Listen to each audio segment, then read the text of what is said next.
alternatívnej medicíne a konkrétne biorezonancii som sa dostala na základe hľadania riešenia mojich zdravotných problémov, ktoré som mala v minulosti.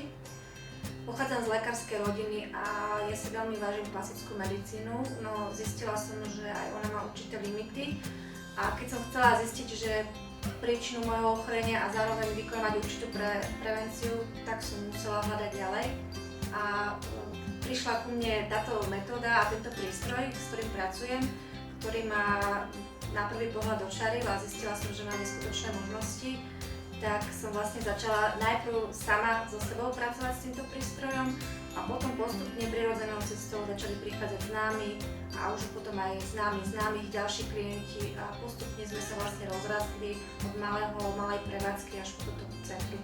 Biorezonancia je metóda, ktorá je určená pre všetky vekové kategórie, dokonca aj pre zvieratka.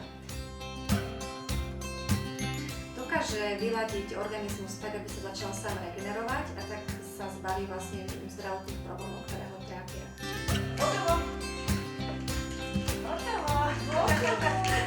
Každý orgán, každá bunka v našom tele má určitú rezonanciu, ktorú vieme odmerať prístrojmi. V prípade, že je orgán v poriadku, tak je tá frekvencia daná, určená, je stále rovnaká a telo funguje tak, ako má. V prípade, že tam nameriame rušivú frekvenciu, tak vieme, že je problém, ktorý možno sa ešte neobjavil na fyzickej úrovni, ale už niekde v pozadí tam ten človek ho má. Takže vieme týmto spôsobom urobiť aj určitú prevenciu, alebo už riešime aj fyzický problém, ktorý človek pociťuje. Na to, aby sme zistili, že v akom stave je organizmus, používame tento prístroj a tieto testovacie sady.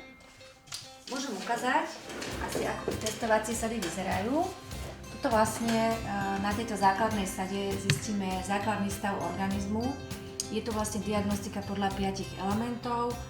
Tu je 5 elementov a diagnostika záťaží v organizme. Toto je taká základná sada, kde si urobím taký prvý obraz o stave vášho organizmu. Týmito elektródkami obložím človeka a zosnímam si jeho frekvencie, ktoré sa potom vyhodnotia v tomto prístroji a to, čo treba opraviť, sa opraví v tých frekvenciách a pošle sa naspäť do pola toho, kto teda sedí v tomto kresle. Existuje veľa názorov pre a proti tejto metóde alternatívnej alebo rôznym iným alternatívnym metódám. Nechcem sa zastávať ani jedného názoru, ani druhého. Najlepšie, keď človek má otvorenú myseľ, príde a vyskúša a posúdi to sám.